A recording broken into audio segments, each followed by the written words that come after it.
Right, 125, and I know a lot of you want to see the England-Croatia game, so we might have to do a truncated version of the show. If at 2 o'clock you all need to go, I will understand that. We're here. This is the third attempt to do this video today. I've never seen such an all-out assault on my ability to broadcast. I did one from the car in Woodbrook on the B-Mobile circuit. I did one from the office on the Digicel circuit. Let's see now what happens now. We'll try one more time. Yeah? So call them now. Come in. Hey. Yes. But if you wait all year, you wait all year to match up the place, to match up the place. But if you wait all year to match up the place, spread your hands and let go. Spread your hand in the air, everybody. Spread your hands and let go. Hand in the air, whoa, hey. Gonna be jerk, gonna be jerk, gonna be jerk, gonna be move it, gonna be move it, gonna be move it again. Gonna be jump, but don't be hand and get like the man been yet. Throw your stress away, let me do it again. Gonna be move it again, gonna be wave. Mash up, jump and mash up the place and make the head to play the moves on time. We hustling on the grind, we working a 9 to 5, trying to stay alive. From Monday and Tuesday, it's we time for break. But if you wait all year, to match up the place, spread your hands and let go. Spread your hand in the air, everybody. Spread your hands and let go. Hand in the air, sing with me, everybody know. Do your thing, spread your wings. Do your thing, spread your wings. Do your thing, do your thing, spread your wings. Do your thing. I say it's about time to jump it on the white line, on in the night time until we see sunshine. From Sunday to Sunday, setting all day. If you don't get me wait, so much of the place, spread your hands and let go. Spread your hand in the air, everybody. Spread your hands and let go. Hand in the air, whoa, hey. Gonna be do it, let me do it, let me do it, let me do it, let me do it, let me do it, let me do it again. Gonna be move it, let me move it, let me move it, let me move it, let me move it, let me move it, let me move it again. Jump and spin out the hand and move like the man been yet. Throw your stress away, throw your stress away. Do it, let me do it, let me do it, let me do it, let me do it, let me do it, let me do it again. Gonna be move it, let me move it, let me move it, let me move it, let me move it, let me move it, let me move it again. Jump and spin out your hand and move like the man been yet. Throw your stress away, throw your stress away. We make it on time, we hustling on the grind, we working a 9 to 5, trying to stay alive. From Monday and Tuesday, it's we time for break. When you wait all year to match up the place, spread your hands and let go. Spread your hand in the air, everybody. Spread your hands and let go. Hand in the air, whoa, yeah. Gonna be do it, let me do it, let me do it again. Gonna be move it, let me move it, let me move it again. Gonna be jump out, but don't be hand and go back to nothing yet. Throw your stress away, throw your stress away. Come on in, do it, let me do it, let me do it, let me do it, let me do it, let me do it, let me do it, let me do it, let me do it, let me do it, let me do it, let me do it, let me do it, let me do it, let me. Let me do it again. This is the third time we're doing it today. And again, I would like to apologize.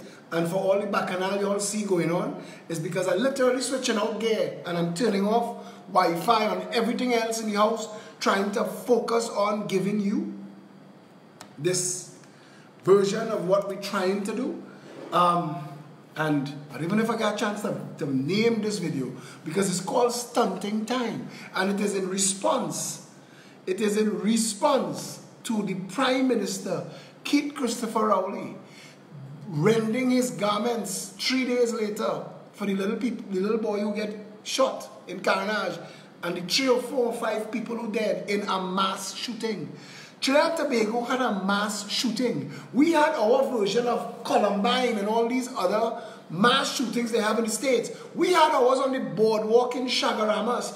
That is a place where the people, families go. That was a terrorist attack. Trinidad was attacked And the Prime Minister and the Minister of National Security, neither of them had anything to say. The Commissioner of Police had nothing to say. It took 3 days of an outraged public cussing the police for finding 2 elite squads to go and find a small man's cell phone because his father is a government minister. Miss we with that. The elite squad supposed to be protecting the people of this country. That little 8-year-old boy from Carnage, more important than Colmson and Rowley. Let me tell you why. Colmson never vote for you.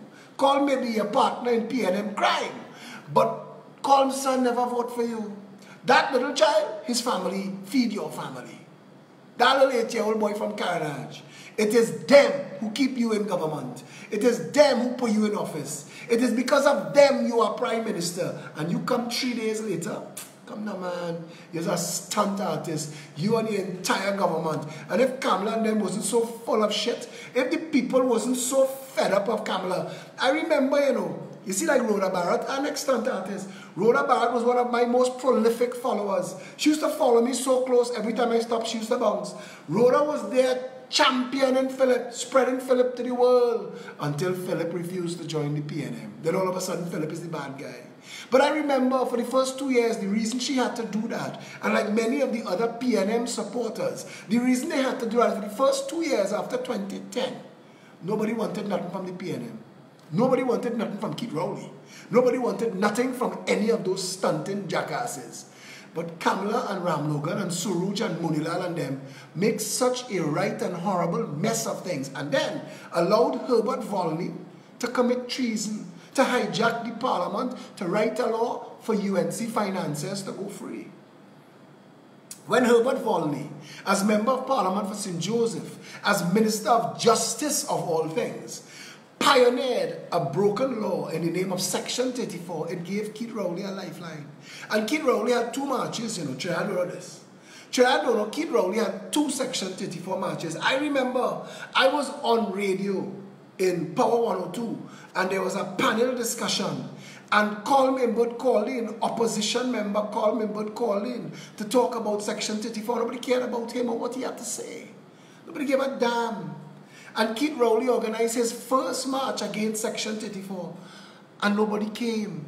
It was a handful of PNM sycophants and the OWTU, and that was it. Nobody came. It is only when he made his deal with David Abdullah and organized to form a round table that brought civil society, and we were outraged too.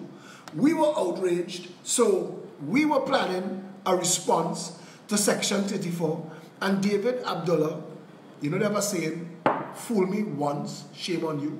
Fool me twice, shame on me. David Abdullah can't give me directions. If I eat in a doubles and David Abdullah is the only man with pepper sauce, I eat in doubles without pepper sauce. Because I want nothing from David Abdullah. I don't trust him further than I could pick him up and throw him. I know he's for sale. I know he's at PNM. Look, he in Carnage this morning, stunting. And what the people in Carnage do? Cuss him. They cuss him. They tell him all on shit. All they're wasting people time. They want nothing to do with them. So, you know what? Leave them with the nastiness. But it was when the round table was formed, and I went. I'm telling you, I had to lose my political innocence, I was a trusting jackass, And I went, and I listened, and Keith Rowley made a good case for why civil society should march with the opposition. So we had a meeting in Chinley's place in St. Anne's, Normandy Hotel. And there had some good people around the table. And we thought that, you know what? We outnumbered the political representatives. This was a round table. This was civil society's response. And the PNM, now you see, fool me once, shame on you. Fool me twice, shame on me. The PNM was supposed to be just another organization in this round table. But we were fooled. And we were deliberately fooled. And David Abdullah was the author of the deceit. And that is why David Abdullah can't give me nothing. He have nothing. He could never have anything that I could want in this life again. Trust me when I tell you that. But we marched, we organized a civil society response to Section 34 and put 50,000 people in town. And they knew why they came to me. Because months before, Kid Rowley and the entire PNM couldn't organize a march. But they knew that weeks before, the Jericho Project, of which I was the founder and the leader, had put 25,000 people in the street. And that Trinidad was galvanizing to a new force, to a new change. Up until recently, I had no real political ambitions. I wanted to assist with a political solution. And that is why I joined the Congress of the People. That is why when the Congress of the People failed, I was part of, because Timothy Hammersmith is a man I know since I was small. Gary Griffith is my friend. So between Timothy Hammersmith and Gary Griffith and Carson Charles and the NAR, I tried this thing again. And we went to the Third Force movement. And that didn't last as long as the Red House fire. Because there was too many personalities and too many agendas, and that can't work. And the Progressive Empowerment Party was never even thought of when that broke. But there are so many people in this country that want real, honest, decent representation. But again, I had myself. The Progressive Empowerment Party, I'm in the bank just now, and I hope, ma'am, I didn't get your name. I was in the bank, and this lady was by the teller, and I am in the line and talking to some partners. We're talking football, we're talking World Cup. And she leave the teller to come to the line to say, sorry to interrupt you, but my daughter studies abroad and she is such a fan of yours. And she said that she had her friends thought I was hilarious. I didn't know how to take that. I mean, I guess I could be funny at times. And she insisted that she had to take a selfie with me to send for her daughter. And if you all know me, no problem. But those things still make me uncomfortable, because this is not, and I keep saying to people, when things like that happen, other onlookers might think that Philip somehow wants all this attention for himself. I don't, you know. I mean, I literally don't. If you know me at all, you will know this. I'm all about getting the job done, you know. I'm not about friending and stunting. You can ask the PEP members. They're lying, they go all over the place. I don't. And I'm not saying that I don't like them. I love them. That's like my family now. But it's just that Philip is a kind of, you know, I'm not about the blue lights life. I'm not about the celebrity life. I actually had my days at that, and I got to that. I don't want to get lost in the conversation. I want to come back to what I was trying to say earlier. Excuse my voice. They detonate a virus in the PEP for this election, all kind of thing. But when you are the Prime Minister of the Republic of Trinidad and Tobago, you are the Prime Minister of everybody. You're the Prime Minister of everybody. And the moment we had that mass shooting in Chagaramas, the entire government was supposed to be there. The country was supposed to have a response. We were supposed to close off Western Main Road and Covin Road. Covin is the back road from Tucker Valley Road. And we were supposed to close off Covin and close off Western Main Road. There's a police station up a side street, and all they had to do was drive their 2 police cars right down to Western Main Road and close the street, close Chagaramas completely. Western Division was supposed to send a vehicle and to drive straight down Covin Road till it reached Tucker Valley Road and close it, block it right there. Because we had a mass shooting in Trinidad and Tobago. But the government doesn't care. And if the government doesn't care about mass shooting of people from Carnage, why should the police care? The agenda comes from on top right down. You have a Minister of National Security and 2 stunting artists as his sidekicks, ride or die. 3 jokers, 3 blind mice, 3 blind mice. One was just found guilty of fraud. Your Minister of National Security was taken before courts in New York City and found guilty of fraud, of stealing a next man's property. He's still your Minister of National Security. Still, to this day, that criminal PNM party that's in government. And what I tell you, and they're trying to frame the narrative that the choice is PNM and UNC. I think they have a wake-up call to get. Carnage was supposed to be cut off at Covin and Western Main Road. They couldn't leave by sea because all of the 8 boats that Trinidad owns and the entire Coast Guard is right there. It's right there. They couldn't leave by sea. And they couldn't get lost in the jungle because the army that controls all of Chagaramas is right there. That is actually part of the army base. So how did these people escape? Did Scotty beam them up to the Starship Enterprise? How did they escape? Like the man who killed the lawyer in Grand Bazaar. Anybody who's been to Grand Bazaar know that even if Grand Bazaar closed, it's hard to get out of Grand Bazaar. Grand Bazaar is one big circuit, one big rigmarole circuit that you have to drive that entire thing. And when you come out of Grand Bazaar, you're in a next circuit. Because Grand Bazaar was built on the road reserve, because Grand Bazaar was allowed to be built on the highway reserve, where the expansion and the actual overpass that was supposed to build didn't build, because Grand Bazaar was allowed to build on it. Because of that, to come out of the same Grand Bazaar is all kind of twist and turn. So how did those people who committed that broad daylight murder twist and turn, and we couldn't dispatch a helicopter in the sky to just follow him down the highway to the nearest police roadblock? How come? How come? When Dana Sitahal was murdered, they knew. The minute it happened, that word went out, and I can tell you, that word went out immediately. And we knew, we were in the loop. Dana was murdered. And you trying to tell me we couldn't shut down Woodbrook? You should go and Google the police response to the Boston Marathon bombing. Google that. Google and see how the New York City Police Department dealt with that attack, or the Boston police. And by the end of the next day, everybody was in custody. I remember watching police locking down area by area, street by street, and looking for the shooters, for the bombers. And I remember this camera crew refusing to leave. And the officer telling them, you are going to leave voluntarily, or I will arrest you.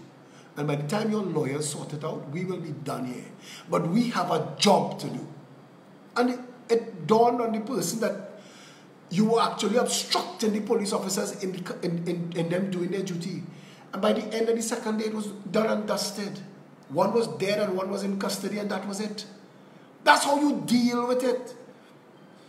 There are 8 million people in New York City, and they have 65,000 police officers. That is about 8,000 police officers for every 1 million people. We have 6,000 people, 6,000 police officers in Trinidad for 1.4 million people. But we have about 5,000 people in the army that serve no purpose. Our army serves no purpose. None that is real anyway. I mean, we have made up shit that we do. But the army should have been, a long time ago, seconded to the police service, not with precept, as manpower augmentation. The way they do in the United States when they have to bring in the National Guard. We could have done that with the army. So we could have broken up army bases throughout the country and rotate military police officers throughout those bases. Say 5.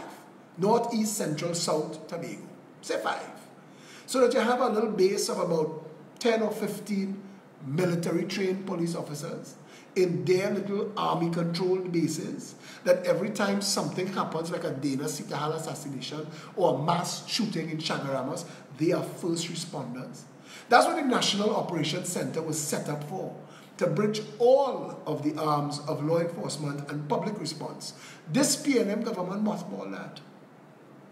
Shut it down. This is a criminal country. We don't want to bring criminals to justice. This is a country where crime keeps the people at bay. The government wants you distracted, frustrated, spent. You mustn't even have time to have a conversation about what is in your best interest. You mustn't even have time to discuss the failure of politics in the country. You must only allow Judy Raymond and the rest of the gangster journalists to tell you what to think and how to think. That's all. That's what they want. That's what they want. That's why the Progressive Empowerment Party is such a threat to the hegemony of the oligarchy and the political directorate. When Colm Imbert's son's phone got stolen in a hold-up, nobody asked, why was Colm Imbert's son in Laventille? is important. We need to know. Because this is son of the Minister of Finance. Why is he in Laventille? Not our information, no problem at all. But do not escalate the fact that he got held up in Laventille for reasons we don't know. Somebody asked me if I am aware that things like that mass shooting in Chagaramas could have happened to draw attention there while drugs and other things happen a little way up the road. I say, yes, I am very aware, but I'm not in government. So speculating about things like that don't help nobody. And I don't want to panic the country to let them know that we really, this nation, is really a criminal paradise. That until you vote a government into power that has the people's best interests at heart, until you vote a government into power that understands the security of the nation and the safety of the people is the function, purpose, and reason for government, you will continue to vote stunting jackasses like Keith Rowley, who want to tell you that he distraught my ass. If you were distraught, we would have had first response policies set up a long time ago, that the police service would have known how to trip elite squads. The elite squads that went searching for Colm Imbert's son's phone should have responded to the mass shooting in Chagaramas. But that didn't matter. Colm Imbert's son's phone did. And people have to ask now, what is the message coming out of that? People talking about what was on the phone. I don't care. I really don't care. My point is, when the police service mounted a disproportionate response to Colm Imbert's son's phone than they've ever done to for any other citizen, they broke the law. They politicized the police service. All of a sudden, we could clearly see that the Trinidad and Tobago Police Service is now an arm of the government and the PNM. And that frustrates the Constitution of the Republic of Trinidad and Tobago. There's a separation of powers. And that is the law. And regardless of how many of us have to die fighting to make sure that the supreme law is the law that is upheld in this country, we will never have a real Trinidad and Tobago. We will continue to have a banana republic, a narco state, a failed nation. We will continue to be a cesspool until we, the people of Trinidad and Tobago, find our voices. And this is why the Progressive Empowerment Party is such a threat to them. Because we're not just pointing out the bullshit they do. We give people real, functional, easy to understand solutions. So they know that it is not just about bacchanal noise. That Trinidad easy to fix and easier to run. We're a dot. It's easy to fix and easier to run. But they need to, so this is the narrative coming out of Balize and Rienzi. Destroy PEA to destroy PEP. So all of the media houses talking foolishness now and having to set agendas. Somebody asked me this morning, you ever notice when one of your people is being interviewed by the media, the way the questions are phrased as opposed to anybody else? And of course we do. Communications is what I do. And I know. But we have to settle for this, because you know what? The average person, when you look, and I know they're discussing it wherever they put their communication decisions, I know they're discussing it and saying, the shit not sticking. That party made out of Teflon. The country not believe in us. The Progressive Empowerment Party has been elevated to trustworthy status. The people trust me. They trust the PEP. They trust the members of the Progressive Empowerment Party. Belmont East is excited to vote. People say, I watched a CNMG stunt last night. Let me just show you, right? Let me show you what the media is doing. CNMG is interviewing people, and only one person did they ask about the PEP. Now that's the one person that made the cut. That's the one person that they edited into their message, who said, yeah, I hear about them and they're working on things, but it will take some time till we accept them and vote for them. And that was the worst thing that was said about the PEP. All the rest of the people that C News and CNMG interviewed, Janine Brown, all of them said glowing, positive things about the PEP. So only one made the cut, only one interview, and they tried to pretend. But every single person they spoke to, they couldn't sanitize this. That every single person else other than that made the cut that they spoke to said they fed up of the PNM and the UNC. and they're fed up of mismanagement, and they're fed up of the corruption, and that party come and party go, and Belmont stay the same way. Nobody interested in the PNM and the UNC, and all the media stunts. So listen to this one. Listen to this. I brought this up twice for the day, and both times I brought it up, the internet get interrupted. I'm bringing it up again. The message that coming out of PNM and UNC is to ask our candidates, how do you feel about Philip Alexander as your leader, him being such a polarizing figure? Now I want to ask them, because I tolerated it with Newsday and I tolerated it with TV6, but I want to ask Blaze of Slam 100, because JW and Blaze, I know them, I know JW well. So I'm not expecting this bullshit from JW and Blaze. So I want to ask Blaze, when you ask a question like that, I have trained my candidates to respond, but they were being gentle with you because it's urban radio. But they were going to ask you, what do you mean by that? Polarizing. And you don't have to answer that question. Because you can't label somebody something polarizing. How? That he calls out the political directorate, that he exposes the racist corruption in Trinidad and Tobago, the politics, that he exposes how corrupt the media is. That's what you mean by polarizing. Because if that's what you mean by polarizing, we are excited to have a leader like that. We are lucky to have a leader like that. Because for the first time in the country, the people of Trinidad and Tobago have a real champion. Somebody who is raising the issues that are critical to the management of the country. But I want to go a next step further with Blaze. And I need to ask Blaze this. When Eric Williams formed a political party for black people only and called East Indians in Trinidad and Tobago a recalcitrant minority, was that polarizing? When the PNM for 30 years took state funds and concentrated it only in development of communities that had the lowest amount of East Indian members, was that polarizing?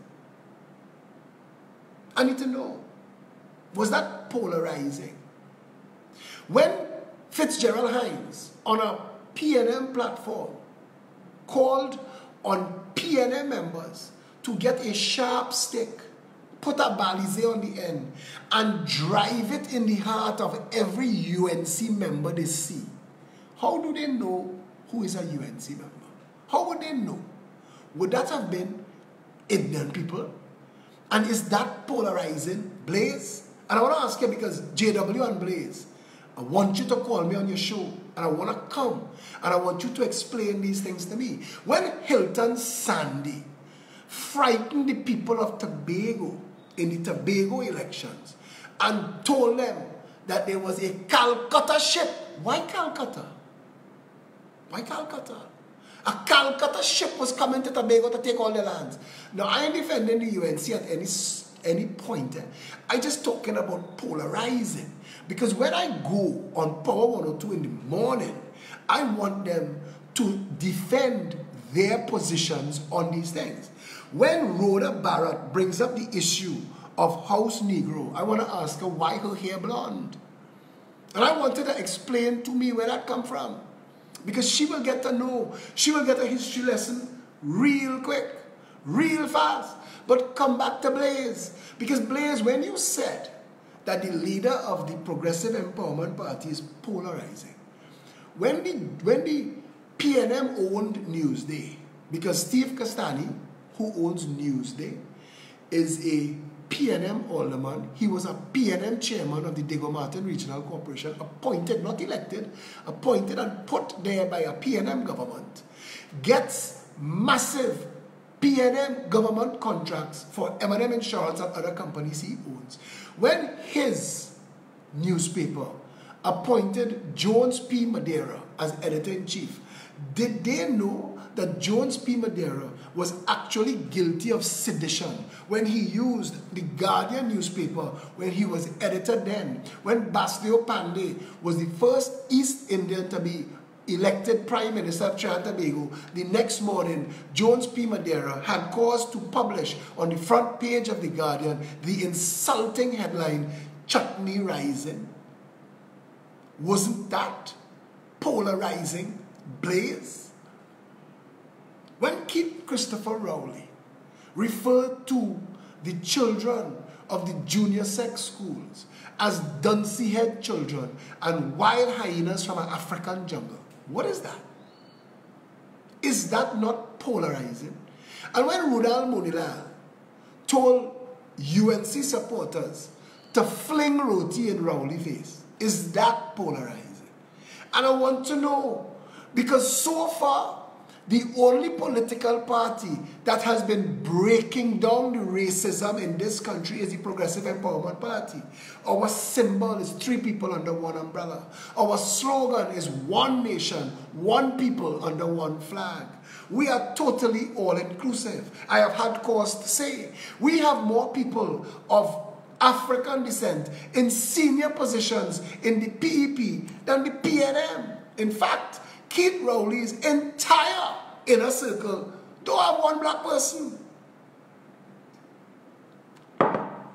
Ours wasn't by design. God just bless us and send us the best people. And we have every race. There are more women in people of position in the PEP. We had more people, special needs people in positions of power in our party than any political organization in this country's history. We had all. And you know why? Because we don't judge people on their color, their class, their race, their hair. We judge them on their ability to critically think, logically deduce, and on their love of Trinidad and Tobago. That's it. That's it. That is the entire sum total. We don't play Ganges must meet the Nile. We don't play one from column A and one from column B. No. Who come to serve? Come to serve. We live like a family. In the PEP, when they have one, we share in one into many. We live like that. And if you want to see that in action, come Saturday at noon. Come and see what a real political organization looks like. But to these stunting artists in the PNM communication department who want to label me as a racist, I want to tell you why that is the last play they have. Because for somebody who is not black in Trinidad and Tobago, to be labeled a racist is supposed to be the kiss of death. But they could kiss my half-red ass.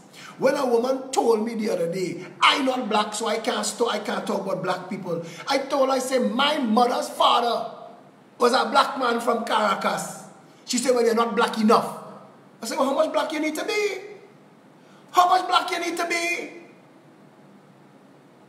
And that was a time when douglarization was not as accepted as it is now. I have every imaginable race in me. And I am half Syrian on top of all of that. What they want is to scare me away. They've tried. I mean, you listen to the Blaze interview, right?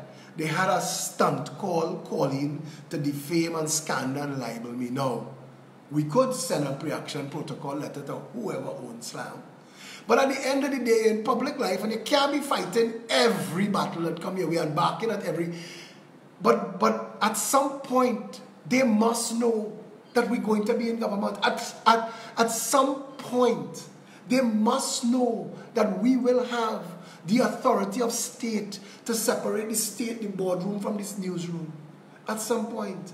And today we told Trinidad and Tobago, because we've already started to win matters. We are going to be winning the matter against the ambulance service and ensure that a proper ambulance service is made available to the people of Trinidad and Tobago as outlined in that contract. But that one not ending there and a sticking a pin until we could give you further information.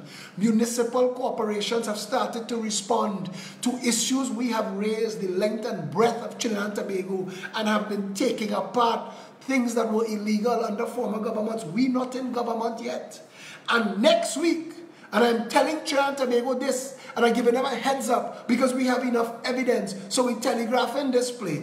Next week, we are going to approach the courts to serve judgment on Telecommunications Authority of Trinidad and Tobago for not doing their job and enforcing the law where our broadcast is concerned. The Telecommunications Authority, TAT, must answer why for 18 months the Progressive Empowerment Party was able to have 20 public meetings and about 50 weekly meetings, 2 well-attended protests, and nothing got news coverage. Rhoda Barrett told Felicia Holder that everything you see on TV they just pay for. That is bullshit. News cannot be paid for. The difference between news and paid for broadcast is a paid for broadcast is propaganda.